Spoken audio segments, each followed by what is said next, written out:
Hydraa commissioner Ranganath మాట్లాడుతున్నారు, live లో చూద్దాం. అన్నిటికన్నా చాలా మనకు చూసినటువంటిది మీరు చూసి శాటిలైట్ ఇమేజెస్ ద్వారా తీసినటువంటి వాటిల్లో టాలీ అవుతుంది. కేంద్ర ప్రభుత్వ సంస్థ సర్వే ఆఫ్ ఇండియా 1970లో చేసిన దానికి టాలీ అవుతుంది. సో మేము డెవలప్ చేసిన ప్లేసు ఈజ్ ఏ చెరువు, దర్ ఇస్ దాంట్లో డౌటే లేదు అనే దానికి చెప్తున్నాం.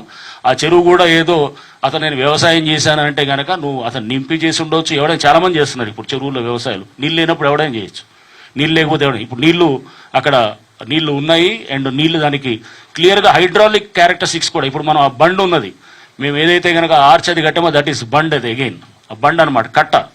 అది ఆ కట్ట అది కూడా అది గవర్నమెంట్ 963 అది దట్ ఈస్ 563/2లో వస్తుంది అనమాట. అది అంటే అతని దీంట్లో కాదు, 563/2లో వస్తుంది. So this is that is again అది సర్కారీ భూమి అనమాట. అది 563/2 ఆ కట్ట ఉన్నది ఇస్ సర్కారీ భూమి. సో అది గవర్నమెంట్ భూమి అవుతుంది అనమాట.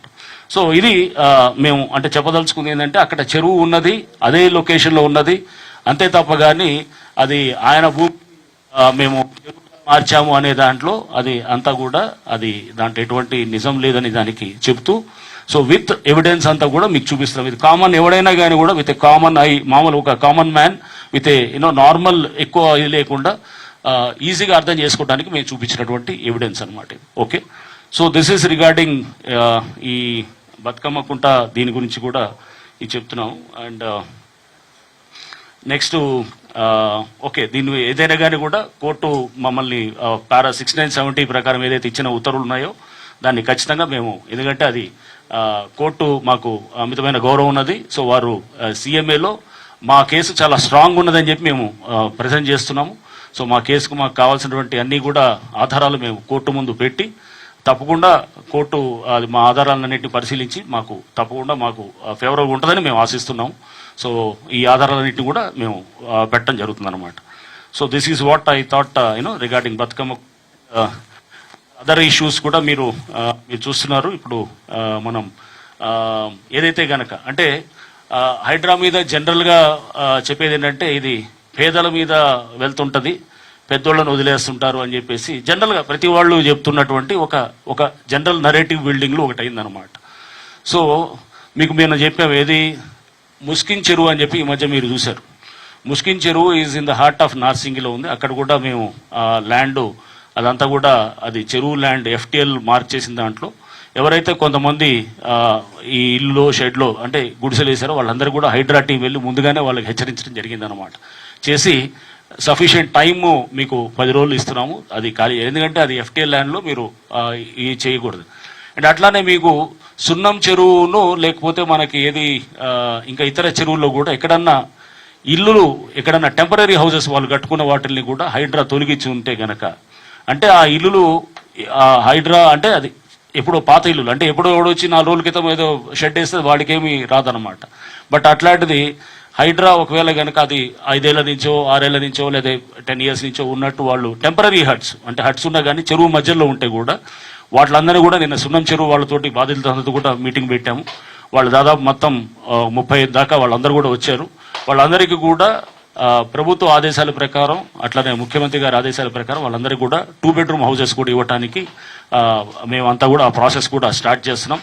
అంతేకాదు చెరువుల్లో ఎవరైతే గనక ఇట్లాంటి టెంపరీ బిలో పావర్టీ లైన్ అంటే పేదవాళ్ళు ఉండి వాళ్ళ ఇల్లులు గనక కోల్పోతుంటే గనక వాళ్ళందరికీ కూడా క్లియర్గా వాళ్ళకి ఏది 2 bedroom హౌసెస్కి ఇవ్వడానికి కూడా ప్రభుత్వానికి మేము ప్రతిపాదనలు పంపిస్తున్నాం. ప్రభుత్వం కూడా దానికి కొంత కేటాయిస్తూ దానికి చేయడానికి కూడా ఎవరన్నా ఈ చెరువుల్లో ఇల్లులు వాళ్ళ నివాస గృహాలు కోల్పోతే ఈ టెంపరీ హౌసెస్ కానీ ఇదైనా కానీ అండ్ ఎవరన్నా పర్మనెంట్ హౌసెస్ అట్లాంటివి ఉంటే కనుక వాళ్ళు న్యాచురల్గా వాళ్ళకి టీడీఆర్ అది వస్తాను వస్తుంది. వాళ్ళ ల్యాండ్ అది ఉందనుకోండి, టీడీఆర్ January 16th రోజున గవర్నమెంట్ రిలీజ్ చేసినటువంటి టీడీఆర్ పాలసీ ప్రకారం వాళ్ళకి ఒకవేళ లైక్ కొన్ని చోట్ల మనం ఎఫ్టీఎల్లో ఉన్నాయని చెప్పి కొన్ని విల్లాస్ తీసాం, విల్లాస్ అండర్ కన్స్ట్రక్షన్ ఉన్నాయి, ఇది కత్వా చెరువు మల్లంపేట దగ్గర. సో న్యాచురల్గా వాళ్ళు టీడీఆర్ క్లెయిమ్ వాళ్ళు తీసుకోవచ్చు అనమాట. వాళ్ళకి ఎందుకంటే ఓనర్షిప్ ఆన్ దట్ ల్యాండ్ ఉంటే కనుక వాళ్ళు తీసుకోవచ్చు. సో ఇలా అంటే వాళ్ళ ఎవరు ఏది అనే దాన్ని బట్టి వాళ్ళకి గైడ్ చేసి మేము వాళ్ళకి కంపెన్సేషన్ దాని ఆస్పెక్ట్లో కూడా మేము వీఆర్ వర్కింగ్ ఆన్ దట్ ఇది. అండ్ అట్లానే నివాసాలు ఆల్రెడీ మీరు చూశారు. ఈ మధ్య మేము ఐలాపూర్లో కొన్ని ఎంక్రోచ్మెంట్స్ తీయటం జరిగింది.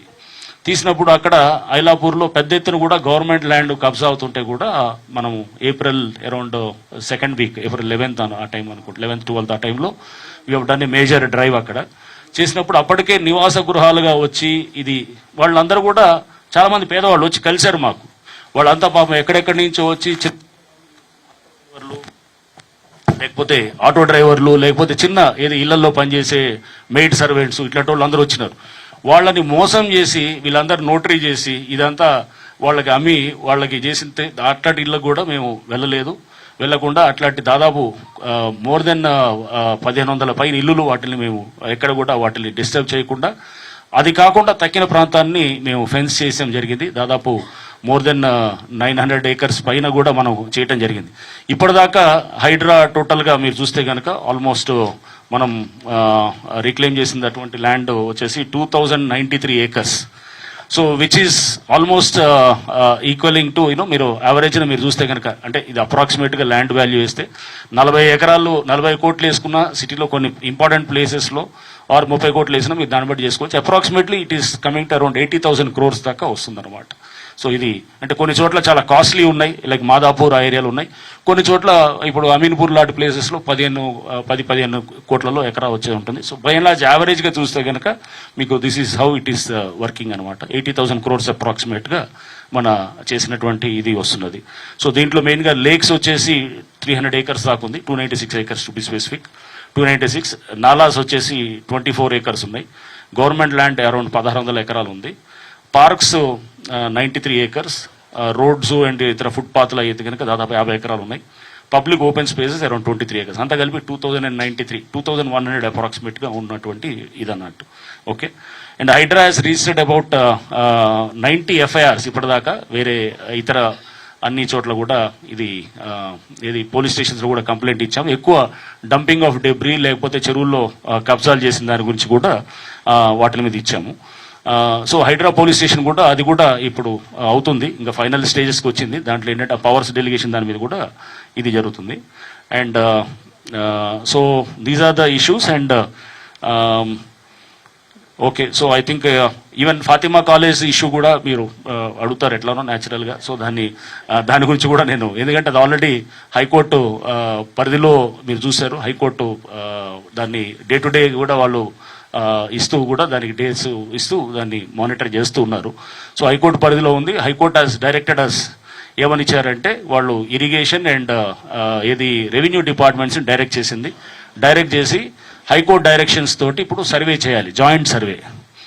ఆ జాయింట్ సర్వే చేసిన తర్వాత ఆ జాయింట్ సర్వే రిపోర్ట్ని వాళ్ళు FTL డిమార్కేట్ చేయాలి. దాంట్లో జాయింట్ సర్వేలో FTL డిమార్కేట్ చేస్తూ అట్లానే GHMCకి ఇచ్చిన డైరెక్షన్ ఏంటంటే అనాథరైజ్డ్ కన్స్ట్రక్షన్స్ ఏమన్నా వచ్చి ఉంటే కనుక అనాథరైజ్డ్ స్ట్రక్చర్స్ దాంట్లో పర్మిషన్ ఎన్ని ఉన్నాయి, అనాథరైజ్డ్ అంటే పర్మిటెడ్ లేని ఉన్నాయి, అవన్నీ కూడా మొత్తం ఇస్తూ ఆ డీటెయిల్స్ కోర్టుకు సబ్మిట్ చేయాలి.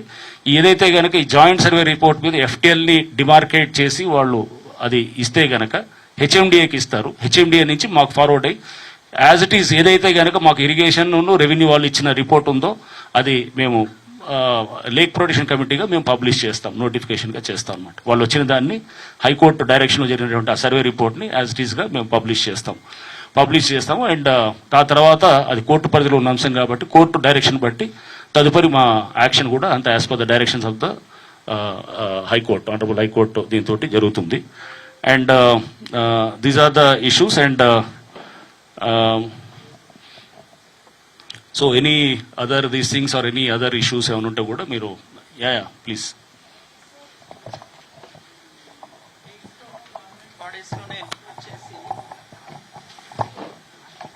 ఎంక్వైరీ చేసి చేస్తున్నారు కదా, కొన్నేమో permitted structures with permission, with building permission and all they are rising. కొన్నేమో పర్మిషన్ లేని స్ట్రక్చర్స్.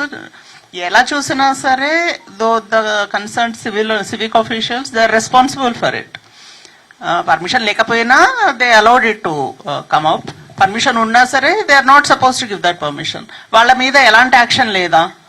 ఇప్పుడు మీరు చెప్తున్న దాంట్లో ఇప్పుడు దీంట్లో బెస్ట్ ఎగ్జాంపుల్ ఈస్ కోర్టులో ఉన్నటువంటి ఈ సల్కం చెరువులో they have ordered for public ఇది enquiry from principal secretary MAUD, principal secretary irrigation, principal secretary ఎవరు మన రెవెన్యూ అండ్ ప్రిన్సిపల్ సెక్రటరీ ఎడ్యుకేషన్ని ఇస్తూ ఎక్కడ పర్మిషన్స్ లేకుండా ఎలా ఇదంతా దాని మీద ఒక